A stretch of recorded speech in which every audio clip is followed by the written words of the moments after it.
আজকে আমি বানাবো চিঁড়ের পোলাও। তার জন্য চিঁড়েকে ভিজিয়ে জল ঝরিয়ে রেখেছি।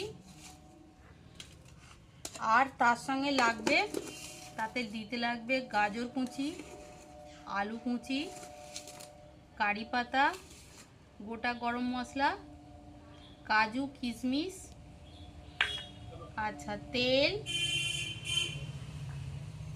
আচ্ছা ঘি, চিনি লাগবে,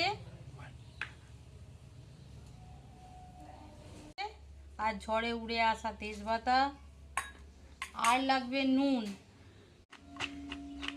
বাদাম লাগবে, ভেজে দিতে লাগবে বাদাম। এবার আমি শুরু করব। তেল দিলাম,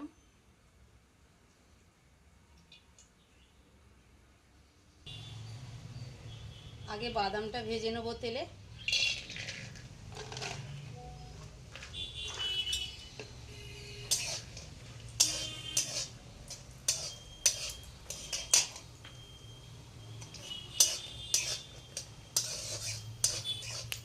একটু ব্রাউন করে ভেজে নেব বাদামগুলো।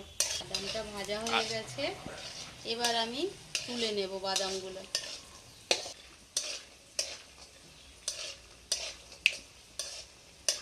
বাদাম ভাজা হয়ে গেছে, এবার আমি তুলে নেব।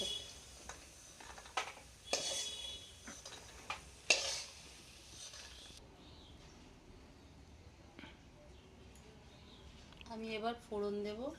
ফোড়নে সর্ষে, তেজপাতা, পাঁচ ফোড়ন, এই গোটা গরম মশলা, এতে কারি পাতা দেব।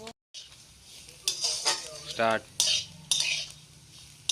আমার আলু গাজর ভাজা হয়ে গেছে ভালোভাবে, এবারে কাজু কিশমিশ দেব। এগুলোকে ভালো করে ভেজে নেবো ওর সঙ্গে। আর ফুলকপি, মটরশুঁটি এতে দিতে পারা যায়, অপশনাল।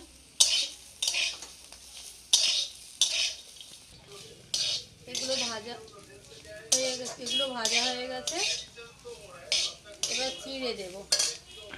ধুয়ে রাখা চিঁড়েটা দিয়ে দেবো।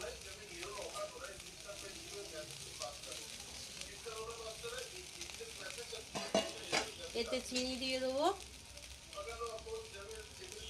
যে যতটা পরিমাণে মিষ্টি খাবে সেই রকমই চিনি দেবে।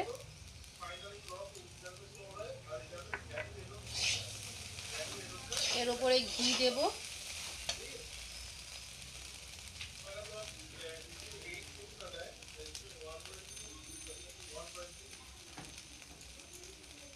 বাদাম ভেজে রেখেছি।